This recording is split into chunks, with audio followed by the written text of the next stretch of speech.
yang kita dapat terima dari Tuhan, yang membawa kembali segenap kehidupan kita ada di hadapan Tuhan lewat ibadah kita pada saat malam hari yang bahagia ini, di mana Tuhan sangat merindukan setiap pribadi kita ingin datang sujud menyembah Tuhan.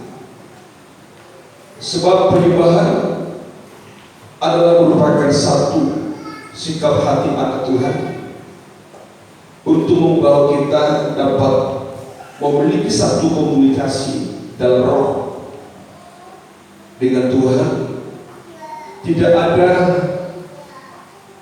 yang lain cara anak Tuhan bagaimana untuk bisa memiliki satu hubungan yang erat dengan Tuhan selain daripada hidup dalam penyembahan. Maka penyembahan itu sangatlah perlu sekali akan kita lakukan dalam kehidupan kita sebagai anak Tuhan. Dan kalau kita melihat tokoh-tokoh Alkitab seperti Abraham, baik Ishak maupun Yakub, di mana dia akan selalu bangun mezbah. Dan mezbah itulah satu cara untuk bagaimana mereka dapat berhubungan dengan Allah. Dan mezbah-mezbah yang mereka bangun itu menunjuk penyembahan sebagai kehidupan anak-anak Tuhan. Maka kita juga sangat merindukan supaya kita sebagai kehidupan atau pribadi anak Tuhan, di mana kita ada, kita bangun mezbah, artinya bangun penyembahan. Jangan karena kita dalam gereja kita mau bangun mezbah, tapi betapa baiknya atau betapa indahnya kalau kita bisa membangun mezbah kita, baik di dalam rumah tangga kita, di tengah-tengah rumah kita bangun mezbah untuk kemuliaan nama Tuhan. Sebab kalau kita memiliki mezbah, maka dengan hati yang percaya, Allah pasti berhadiran di tengah-tengah keluarga, di tengah-tengah rumah tangga kita, di saat kita bisa membangun mezbah dalam nikah rumah tangga itu. Untuk itulah kita dalam sikap hati yang bersyukur dan membalaskan kebaikan Tuhan itu dalam hidup kita. Maka saat malam ini kita mau kembali naik memuji dan mengagungkan Tuhan dengan penyembahan yang segenap hati kita dan segenap jiwa kita. Betapa baiknya kita lebih dulu akan terima kebenaran firman untuk nanti menghantarkan kita untuk datang kembali sujud menyembah Dia. Dalam Mazmur pasal yang 116 ayat yang ke-12, pemazmur menyatakan bagaimana ia harus membalaskan segala perbuatan kebajikan Allah itu dalam kehidupannya. Dalam sikap ini nanti kita akan diajar Tuhan bahwa membalaskan segala kebajikan Allah itu. Dalam ayat-ayat ini kita dapat menemukan dua perkara yang sangat indah. Bagaimana kita harus bersikap untuk membalaskan kebajikan Tuhan. Mari kita lihat di dalam Mazmur 116 dalam ayat yang ke-12. Puji nama Tuhan. Ya. Yang firman Tuhan. Bagaimana akan membalas kepada Tuhan?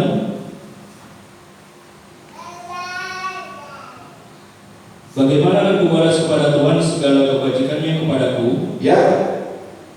Bagaimana akan kubalas kepada Tuhan segala kebajikannya kepadamu. Saya dan saudara tentu sangat begitu meyakinkan hati kita, sungguh banyak kebajikan Tuhan yang sudah kita terima dari Tuhan.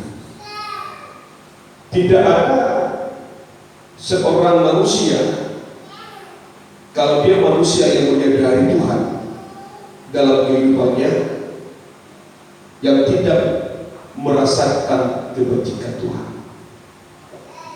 Semua orang yang mengenal Tuhan pasti berkata, perbuatan Allah, kebajikan Allah sangatlah begitu besar dalam kehidupannya.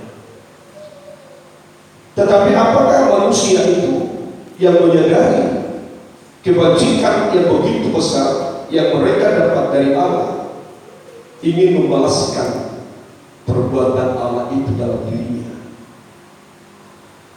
Ini menjadi satu pertanyaan yang begitu besar. Tetapi yang dapat kita melihat satu yang dikasih oleh Tuhan, begitu banyaknya manusia melupakan segala kebajikan Allah.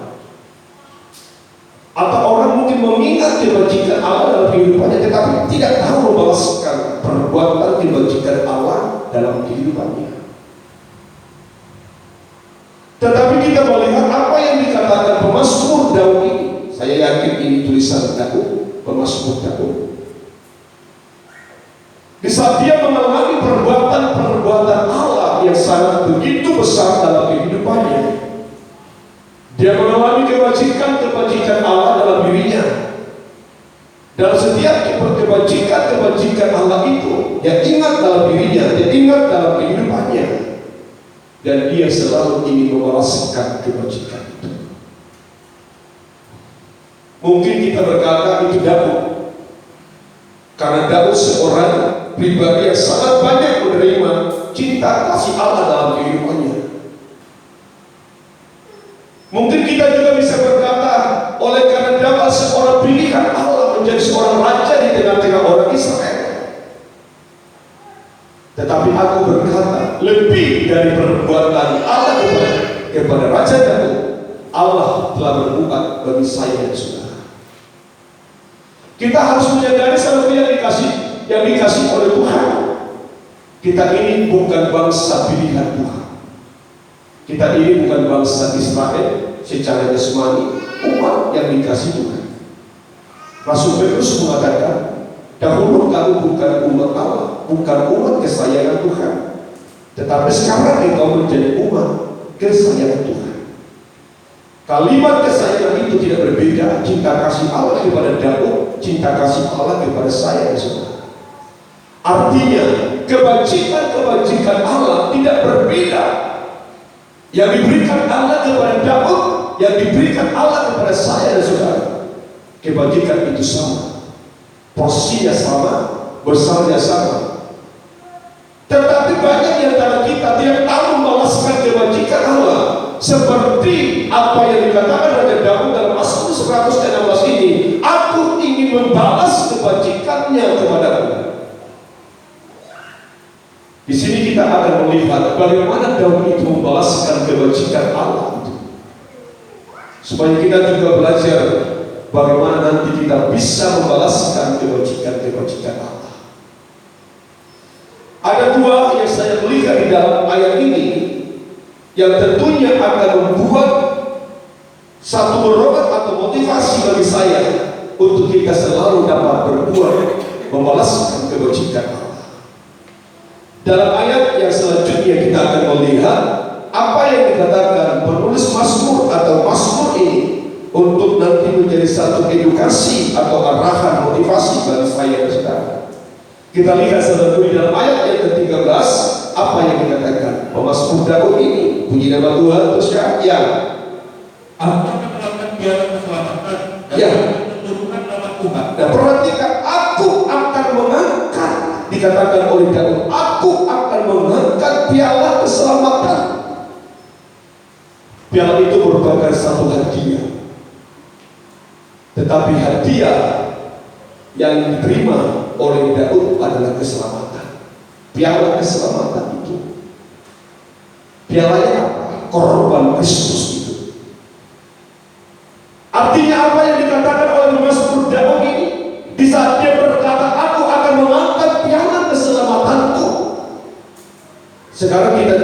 bisa mengaku ingin mengangkat piala keselamatan kita? Bukankah keselamatan itu merupakan hadiah lewat korban Kristus yang kita terima? Artinya di saat kita ingin membalas kebajikan Allah dalam kehidupan kita, maka kita harus selalu tinggikan korban Kristus yang menjadi piala keselamatan dalam hidup saya dan saudara. Bagaikan Daud mengangkat piala keselamatan dalam kehidupannya, begitulah orang yang membalaskan kebajikan Allah dalam kehidupannya mampu meninggikan korban Kristus dalam kehidupannya. Bagaimana cara kita meninggikan korban Kristus dalam hidup kita? Rela kita bayar harga. Dia rela bayar harga, kita juga harus rela bayar harga pengorbanan itu. Di saat pribadi saya dan saudara mampu menghargai korban Kristus, menjunjung tinggi korban Kristus, mengangkat korban Kristus yang menjadi keselamatan bagi saya dan saudara, itulah satu tanda bahwa kita membalaskan kebajikan Tuhan. Artinya korban Kristus menyelesaikan segala dosa. Artinya dosa itu diselesaikan Tuhan supaya kita mati bagi dosa. Bukankah kita diajar Tuhan untuk belajar bagaimana kita untuk berhenti berbuat dosa, mati bagi dosa, sebagai bukti kita menjunjung tinggi korban Kristus dalam kehidupan kita. Artinya ada pembaharuan, ada kelahiran baru. Tanda-tanda kelahiran baru ini harus nyata dalam kehidupan kita. Itu menunjukkan kita sedang mengangkat piala keselamatan kita. Amin. Itu kita membalaskan kebajikan Allah dalam diri kita. Baru dapat berkata dari sini, aku akan mengangkat pialaku dan menyerukan namamu. Itu penyembahan. Maka setiap kehidupan yang mengalami kebajikan Allah dalam kehidupannya, dan dia mau membalaskan kebajikan Allah itu dalam kehidupannya, pasti di dalam rohnya, dalam jiwanya ada jiwa yang menyembah kepada Allah. Dapat berkata, aku berseru. Maka orang yang berkata begitu banyak, aku alami kebajikan Allah, aku ingin membalaskan kebajikan Allah, tetapi di dalam dirinya tidak ada penyembahan, dalam dirinya tidak ada risma, tidak ada doa. Saudara tidaklah membalaskan kebajikan Allah. Tetapi saat kita datang menyembah kepada Tuhan, kita bersyukur kepada Tuhan, kita menyerukan kuasa Allah yang kita terima dalam kehidupan kita. Jangan sama, saudara yang dikasih oleh Tuhan, kita sedang membalaskan kebajikan Allah itu dalam diri kita. Di saat kita mampu menyembah Tuhan, di saat kita datang bersujud di hadapan Tuhan, di saat kita berseru di hadapan Tuhan, berseru atas nama Tuhan.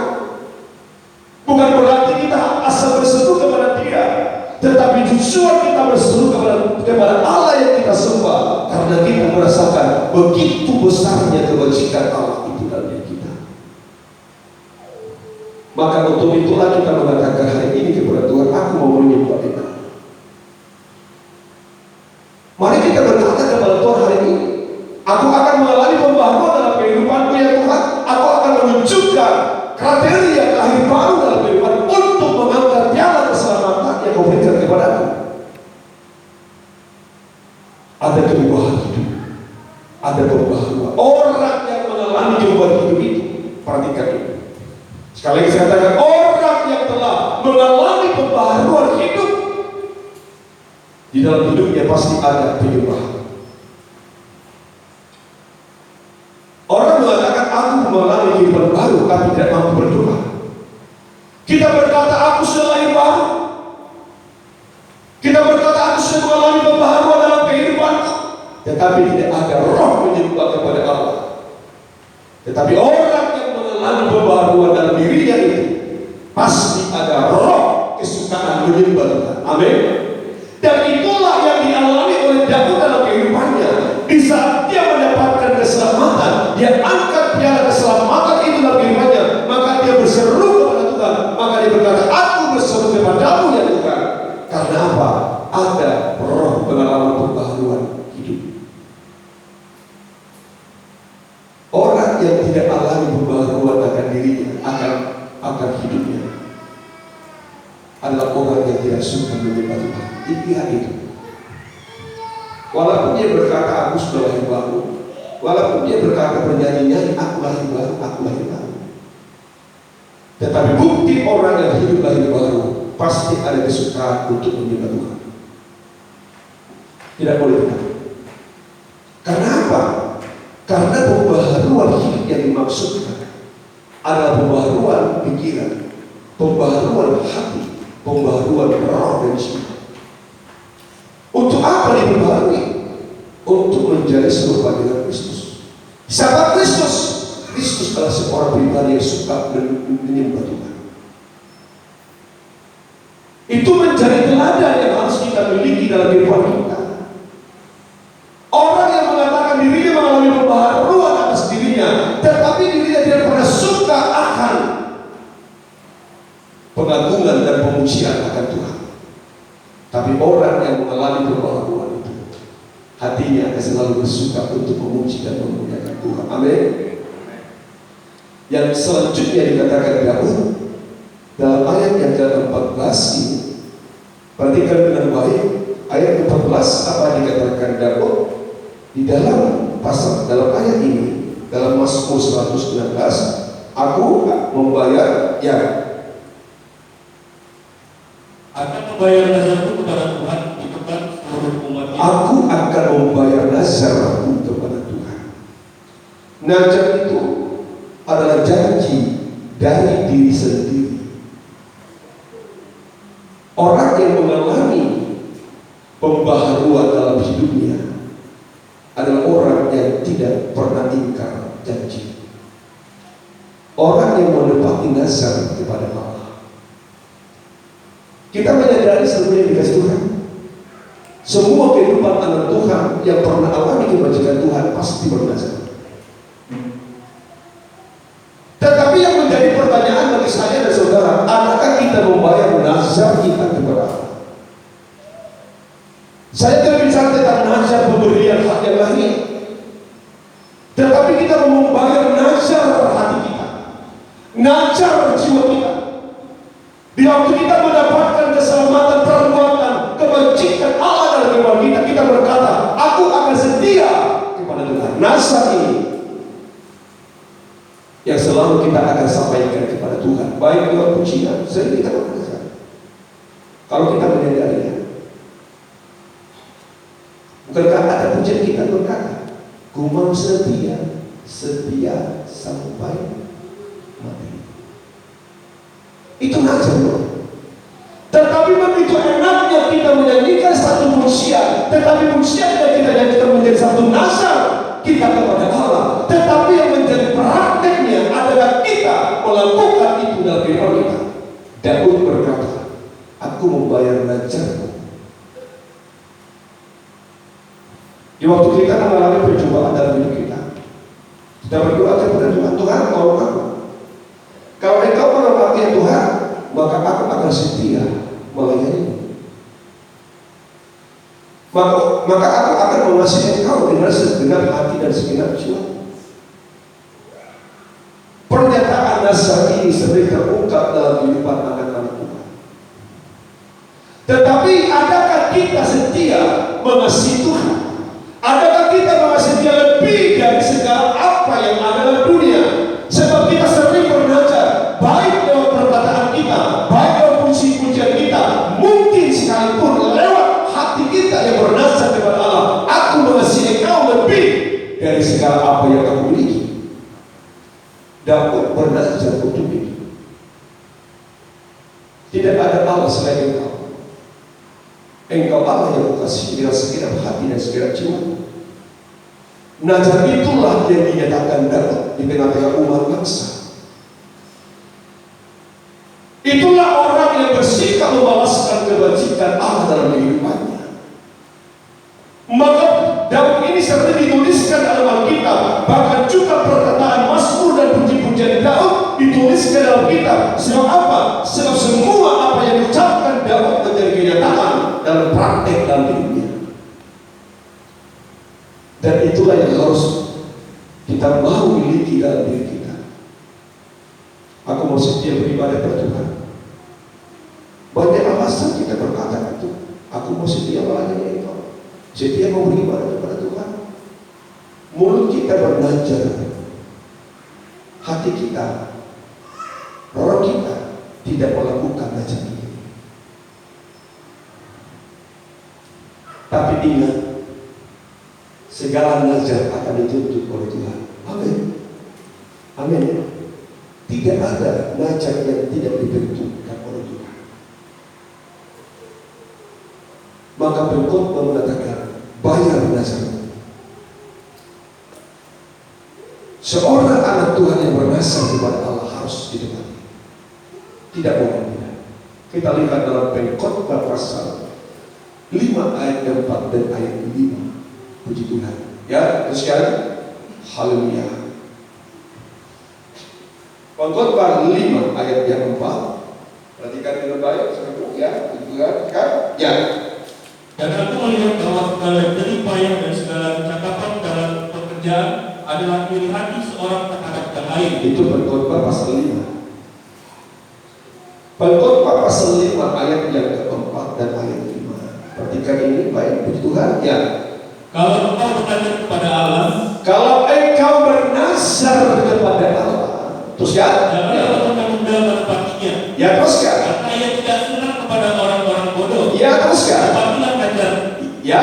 Lebih baik engkau tidak belajar daripada belajar tetapi tidak belajar. Perhatikan apa yang dikatakan oleh pengkhotbah, penulis pengkhotbah adalah anak daripada Raja Daud, Salomo. Salomo berkata kepada kita hari ini, bayar segala nazar kepada Allah. Dan jangan kita mencoba-coba menunda-nunda nazar kita kepada Allah. Tetapi Tuhan mengatakan, bayar, tepati nazarmu. Lebih baiklah jangan bernazar kepada Allah ketimbang engkau tidak memenuhi nazarmu kepada Tuhan. Sebab apa? Sebab nazar itu cepat atau lambat akan dituntut oleh Tuhan. Maka untuk itulah kita mari belajar mengingat kebajikan Allah, dan biarlah hati kita merenungkan untuk membalaskan kebajikan Allah. Amin.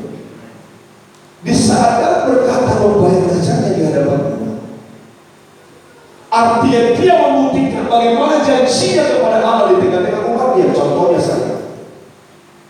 seorang Daud, saudara umat bangsa Israel. Saya bernazar kepada Tuhan, aku mau setia melayani Engkau, dan aku setia melayani Dia. Saudara menyaksikan itu, saya setia melayani Tuhan. Saya bernazar kepada Tuhan, aku mengasihi Engkau, mencintai Engkau dengan segenap hati dan segenap jiwaku. Saat saya melakukan nazar itu, saudara melihat, artinya Daud menyaksikan perbuatannya kepada Tuhan. Artinya seorang kehidupan anak Tuhan yang menerima kebajikan Allah harus mampu membuktikan apa yang dia janjikan kepada Tuhan, supaya lewat itu kita dapat menenangkan banyak jiwa-jiwa. Amin. Lewat nazar itu kita banyak membawa jiwa-jiwa kepada Tuhan. Bisa kita memperlihatkan perbuatan-perbuatan yang baik, perbuatan-perbuatan yang setia kepada Allah, perbuatan-perbuatan yang mengasihi Allah dengan segenap jiwa dan segenap hati kita. Bukankah itu akan membuat orang lain sangat tertarik akan Tuhan? Maka itulah yang dimaksudkan oleh Raja Daud. Aku membayar nazarku di hadapan umat. Daud membayar itu, maka orang Israel, umat bangsa Israel, sangat kagum kepada Allah Daud. Amin. Kalau kita membayar nazar kita kepada Allah, maka saya yakin percaya orang-orang banyak akan kagum melihat Allah yang kita sembah. Mengapa orang tidak kagum akan melihat Allah kita? Mengapa orang tidak kagum melihat pengajaran yang kita miliki? Karena kita perlu membayar nazar kita kepada Tuhan. Seandainya seluruh kehidupan kita membayar nazar kita kepada Allah, nazar yang tentang mengasihi Dia dengan segenap hati, dengan segenap jiwa, setia kepada Dia, maka orang banyak ini akan melihat Allah yang ajaib itu bagi kita. Maka untuk itulah ingatlah kebajikan Tuhan dan belajarlah membalas kebajikan Tuhan. Amin. Amin. Amin saudara. Balaslah kebajikan Tuhan itu. Dengan apa? Tunjukkanlah pembaharuan hidup. Angkat di atas sholat. Tunjukkan kehidupanmu yang suka menyembah. Buktikanlah engkau seorang yang setia dan mengasihi Allah dengan nazar itu. Maka orang berkata, dia orang yang dipelihara oleh Allah. Daud, bangsa-bangsa sangat begitu kagum. Bangsa-bangsa begitu manapun tidak dalam pemerintahannya. Karena apa? Karena dia bisa menunjukkan bagaimana dia mencintai Allahnya dengan dasarnya yang ditepati kepada Allah. Maka Allah berikan pembelaan bagi kehidupan Daud. Amin. Kalau kita mampu menepati dasar kita kepada Tuhan, ingatlah Allah yang kita sembah akan senantiasa memelihara kita sampai Tuhan datang. Banyak dasar itu. Satu syarat untuk kita tetap mendapatkan pembelaan Tuhan. Nazar yang sudah kita nazarkan itu jangan ditunda-tunda.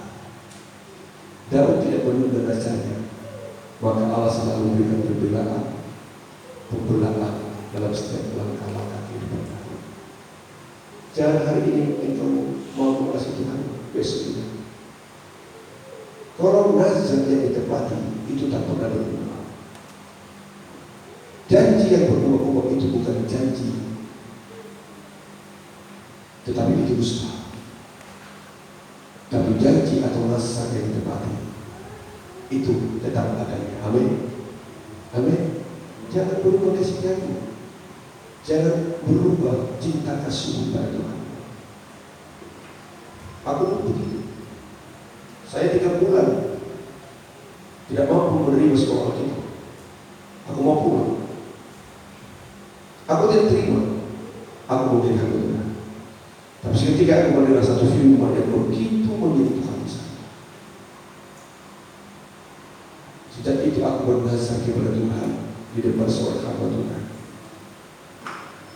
Sejak itu aku tidak pernah berbuat yang tidak menyenangkan Tuhan selama aku di dunia. Sampai hari ini aku belajar ini mengasihi Tuhan dengan segenap hati dan segenap jiwa. Sedih. Melayani aku tempatnya menjadi gembala. Aku sendiri dia lewat jabatan gembala itu. Maka aku mau berkata, walaupun dari jemaat yang kecil, jemaat yang tidak seberapa, aku selalu setia melayani Tuhan. Ada saksi di sini, ibu saya turun. Saya tak pernah suka meninggalkan pelayanan.